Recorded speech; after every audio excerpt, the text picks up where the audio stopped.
uJesu Kristu uyinkosi bazalwane. Ngicela sikhuleke. Siyakubonga uNkulunkulu wethu. Siyakubonga Baba wethu ongcwele.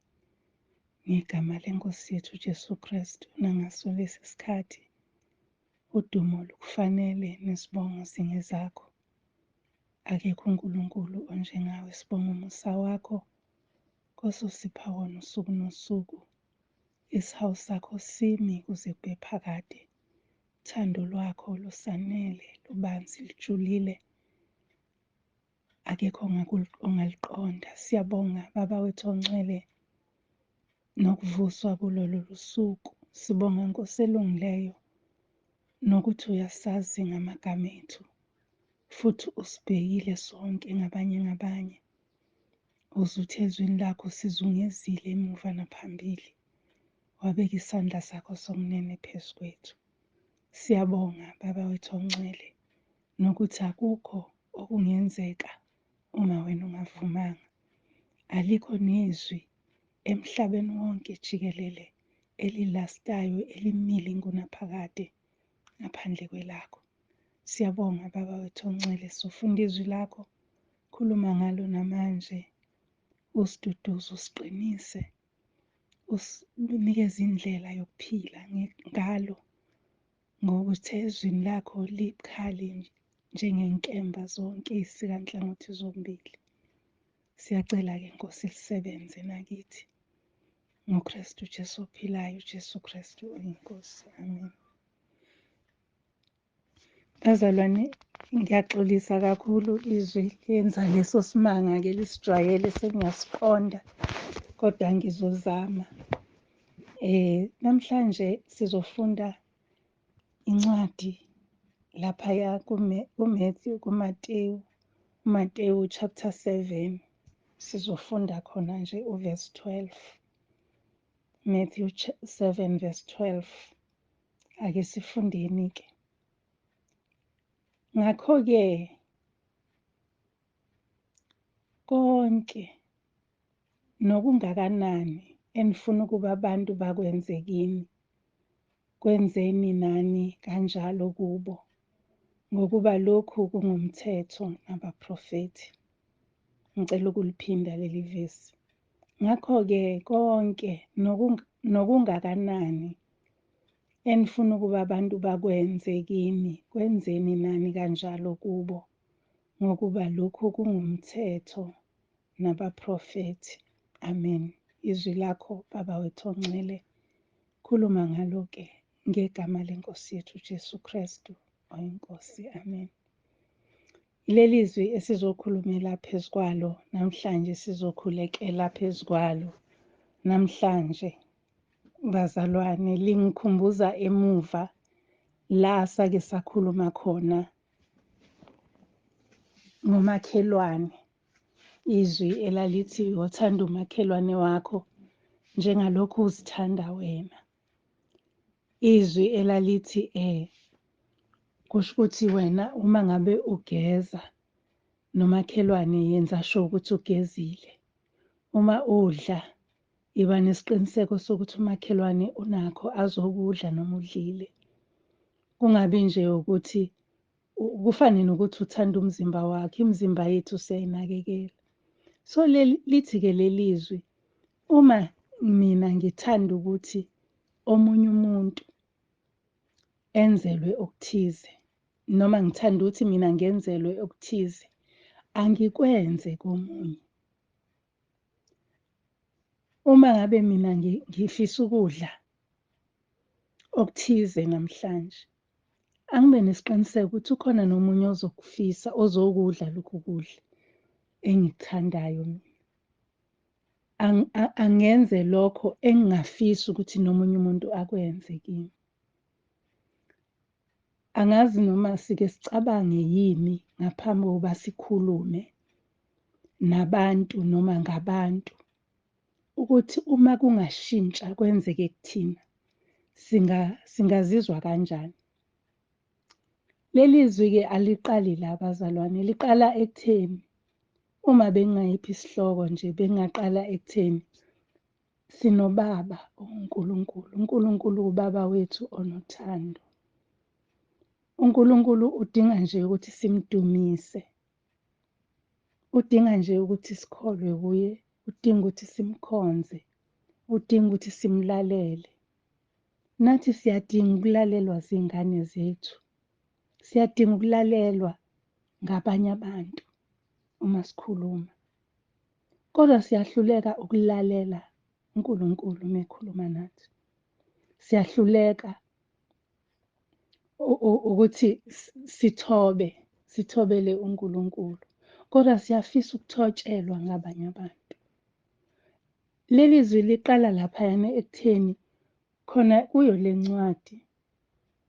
Uvesi 9 wakhona uthi noma ngimuphi umuntu kini ongathi uma indodana yakhe icela isinkwa ayinike itshe, noma icela inhlanzi ayinike inyoka.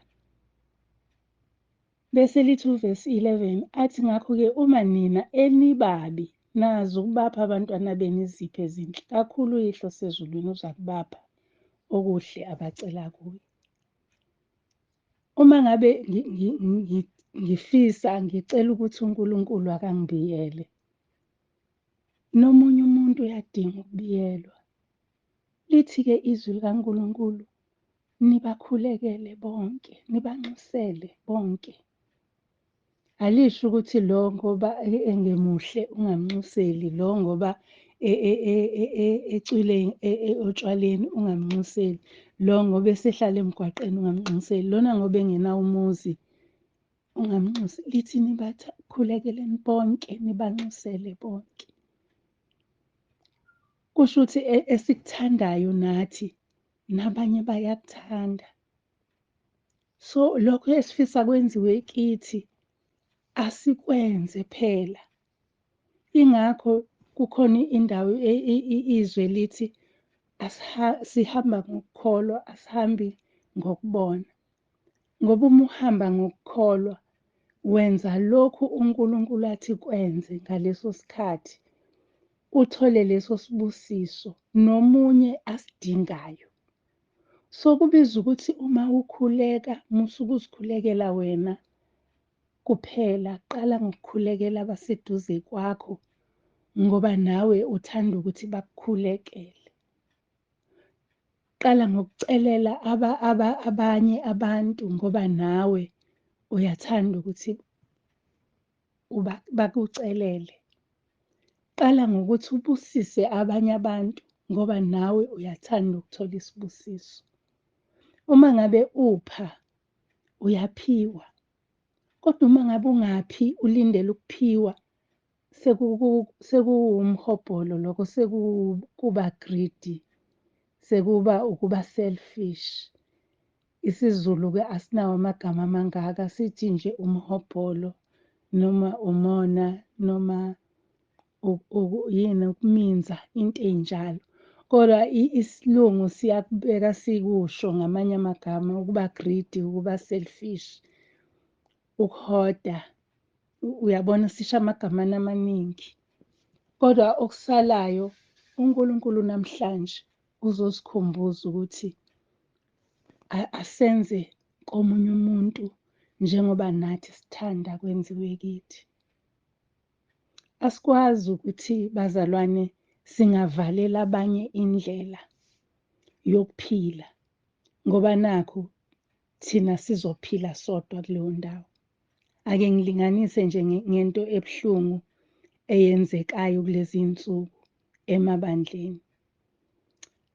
Emabandleni kunamabandla abantu abathi ungayi laphayana kulela bandla ngoba abakholwa. Bathi ungayi laphaya kulela bandla ngezathu ezithize. Konke kukhona la kuthina. Khona osanda ukungixoxela ukuthi kwelinye ibandla kuke intsha ilungiselela umhlangano wayo. Yathi izobiza omunye umfundisi wakwenye indawo. Kuthiwa baye banqaba abaholi bebandla bathi nathi sinabo abafundisi kuleli bandla. Uma ningasitshela nje singalanda ngisho ose-Cape Town. kodwa waleli bandla. So umhobholo bazalwane lowo, because kunento abayibonile abantwana kulo mfundisi ade bemfuna ukuthi azoba address. Kukhona ukuthi uthola ukuthi omunye umuntu, ngithe ngiyalinganisa ngamabandla esikubona kulesi sikhathi. Uthola ukuthi umuntu ulaphaya emgwaqeni, kodwa kukhona into ayinqobile, anobufakazi bokusho. Mhlawumbe unqobile iy'dakamizwa, waphulukiswa ey'dakamizweni. So ufuna ukuthi axwayise abanye.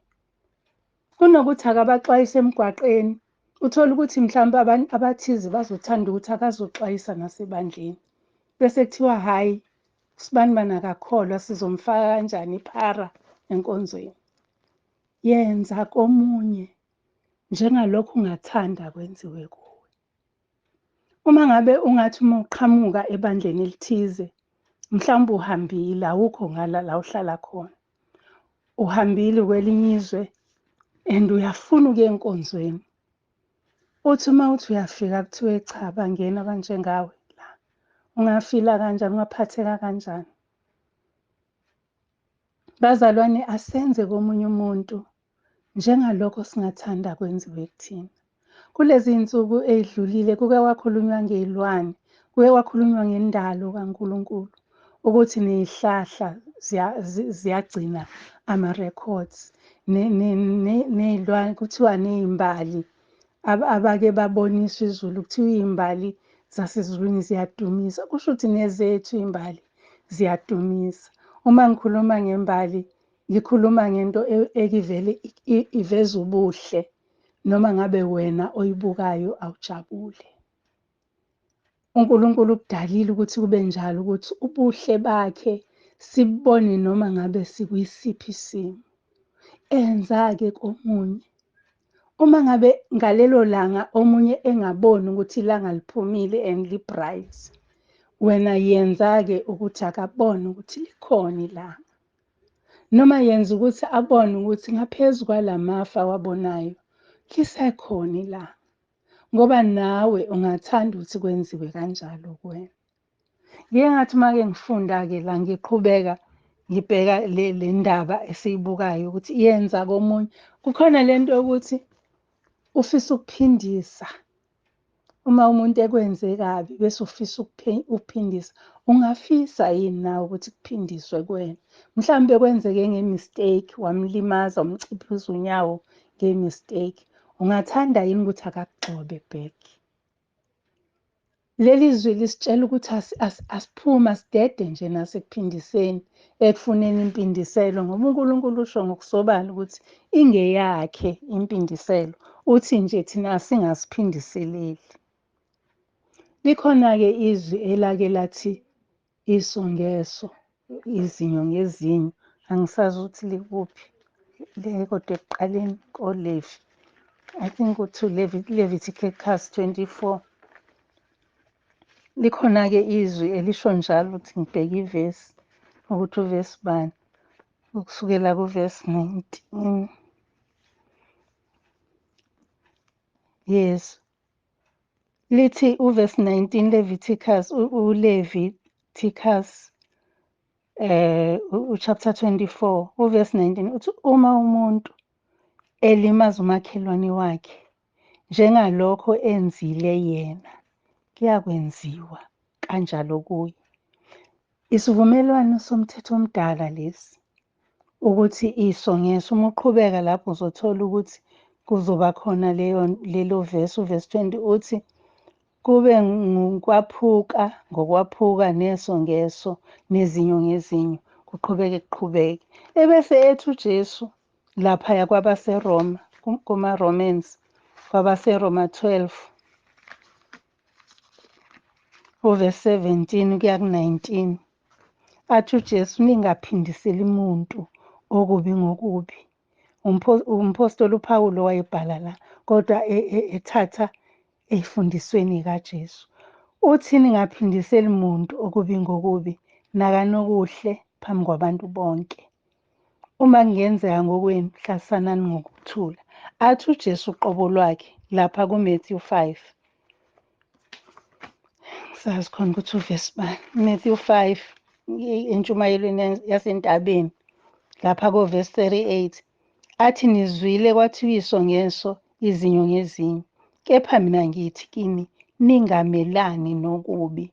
Kodwa, uma umuntu ekumukula esihlathini sokunene, mphendulele nesinye. Angithi uJesu useyayilungisa le ndaba yokuthi iso ngeso.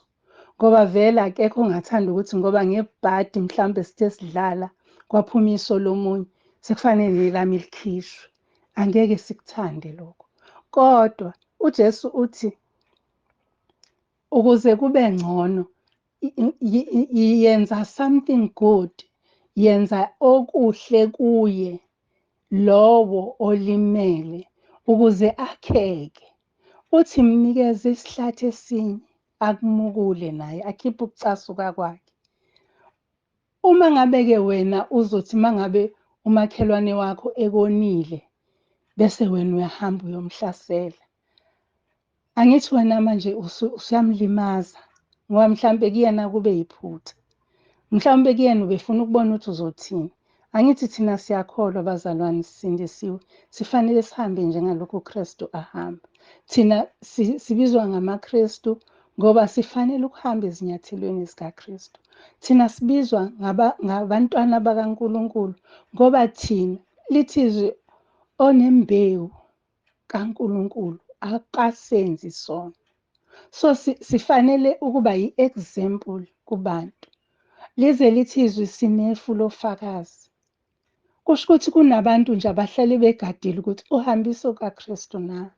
Wenza okufanele na? Wenza kahle na mawenza kanje? So uma ngabe kunjalo, sidinga ukwenza kwethu kulethe udumo kuNkulunkulu osipha sonke ngokungajakadi. uNkulunkulu kuba uyaphindisa njengokona kwethu ngabe sesiqediwe asikho. Kodwa ngenxa yokuthi uNkulunkulu akaphindisi okubi ngokubi kuthina, ingakho sisekhona sinethuba lokuphenduka.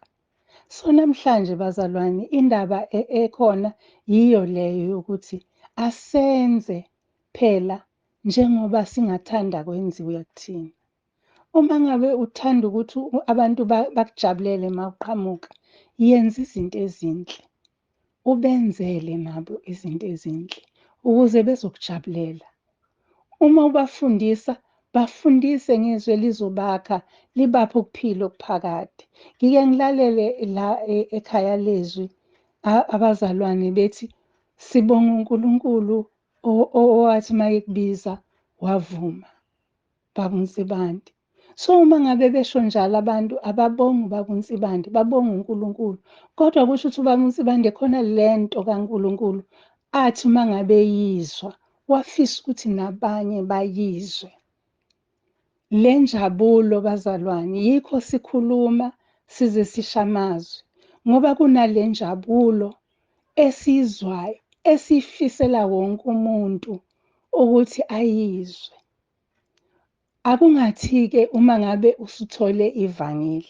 Ngisafunda uSunday school, kwakunecule elithi sinevangeli basha, liyasiqondisa, liyasigeza ezonweni. Kungcono ulithathe, ulidle, udlulisele komunye kunokuthi uliyeke kanjalo ngoba lingelokuhleshulelwana. Ubumnandi bungobokuthi sizwisane sonke size sifinyelele ekhaya. Ngike ngibuke makugijinywa i-marathon. Uyobone makugijinywa kuba khona abanye abathi noma ngabe bebene-pace esheshayo. Athi mayebona ukuthi nangu umhlobo uyastruggle-isha, akasakhoni useyakhathala, agijime naye ukuthi amgqugquzele ukuthi hhayi asiye phambili. Indaba ayikho ngokuthi siphelele endleleni, indaba ingokuthi sifike kwi-finishing line. Injalo-ke leli zwi silifundayo liwukuthi asigqugquzelaneni sonke, asisenzelane izinto. Uma ngabe mina umphefumulo wami uhlukumezekile, ngilinganise mhlambe khona into engikhubile yangiqhuzula.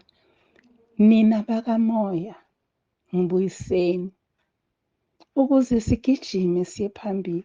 Uma bewungeke uthande wena ukuya esogwini, nomunye ngeke athande ukuya esogwini. So yenzani njengoba ningafisa ukuthi kwenziwe kini. Lisho njalo nje leli zwi. Ubaba osezulwini usithandile. Ake sabelane ngalolu thando asithande ngalo. Ake sibuyisane endleleni ngenxa yalolu thando, ngenxa yale njabulo esiyifumana ngokuhlala esandleni saNkulunkulu. Uyazi ukuthi kumnandi ukuthi ulale, othi uma usuthe nje Nkosi sukhulekile usuyalala, ukhululeke ngoba uthatha ukuphila kwakho wakubeka esandleni sonamandla. Nomunye-ke thatha ukuphila kwakho ukubeka esandleni sonamandla aze abone ukuthi nansi indlela. Bazalwane, angiyazi ukuthi ibhekephi le ndaba yethu, kodwa asingenzi iso ngeso, asingaphindiseli okubi ngokubi, kodwa asinqobe okubi ngokuhle. Asenze njengalokho. Akekho umuntu othanda ukuthi kwenziwe into embi kuyena. Noyedwa, ngisho nonenhliziyo embi, akathandi ukuthi kwenziwe into embi kuyena. Kodwa uma ngabe thina singabantwana bakaNkulunkulu singakwazi ukukhombisa lobu buhle, ngingalinganisa ngey'mbali. Iy'mbali zami noma ngivuka ngigula mhlawumpe ngingazizwa kahle, kodwa zona zisuke zizinhle. Zingitshela nje ukuthi uJehova muhle nangesikhathi senhlupheko. Uyabona ukuthi uma ubuka indalo isho okuthize okuzokutshela ngoNkulunkulu. Asingabuki indalo njengento engenamsebenzi. Sike safundiswa ukuthi akukho okudalwe uNkulunkulu okungaphili. Uma ubheka amatshe lawa asemfuleni, niyawubona yini ukuthi mahle kanjani? Uyini umsebenzi wawo? Ayavela amanzi emancane. Uyini umsebenzi wawo? Ukunikeza le nhlokomo. Unikeza le nhlokomo okuthiwa kuyohlatshelelwa khona njengomfula kohlokoma. Unikeza leyo nhlokomo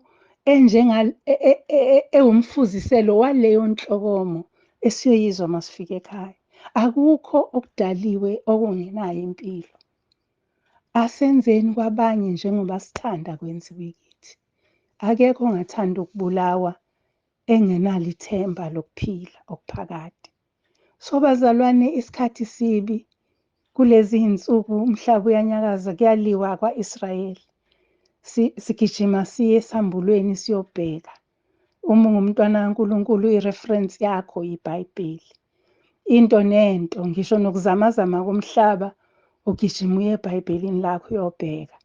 Ngoba manje sesifanele siphile ngezwi, singaphili ngokuhlakanipha. Ngoba ukuhlakanipha kuyaphela, lisho njalo izwi likaNkulunkulu. Ukuhlakanipha kwethu okwesikhashana kuyaphela, futhi akunalo ingunaphakade. Khona la kungeke kudingeke khona.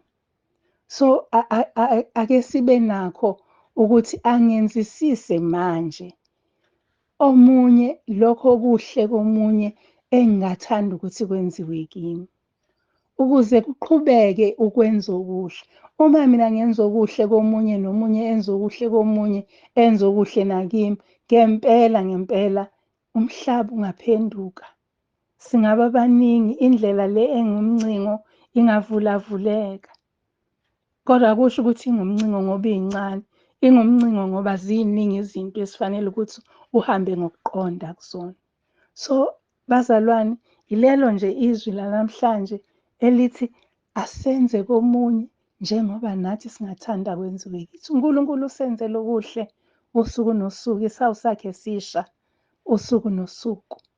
Ngenxa yokuthi uyasihawukela uNkulunkulu, uyabona ukuthi usengaphenduka, usengabuya aze ekhaya, uyayazi i-destiny yethu uNkulunkulu. So nathi asenze okuhle kwabanye ukuze nathi kwenziwe okuhle kuthina. Inkosi yomusa inibusise, sikhuleke.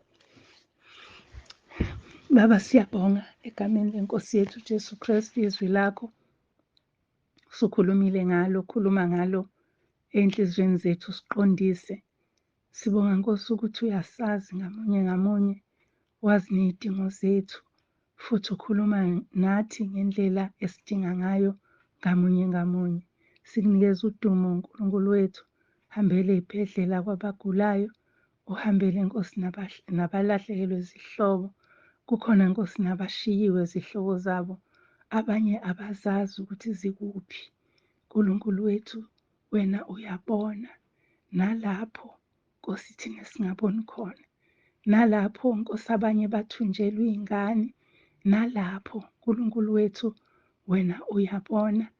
Siyacela ukuthi ududuze, uqinise, usiphe amandla okuqhubeka kule ndlela, noma umhlaba uzamazama, noma izwe linyakaza, noma umbuso uvukela umbuso, kodwa thina sibambelele ezwini lakho, siqhubeke, sibambisane, sidonsane, sikhuthazane, senze okuhle komunye nomunye, size sifike phambi kwakho uJesu Kristu inkosi. Amen. uJesu Kristu uyinkosi bazalwane, inkosi ibe nani. Amen.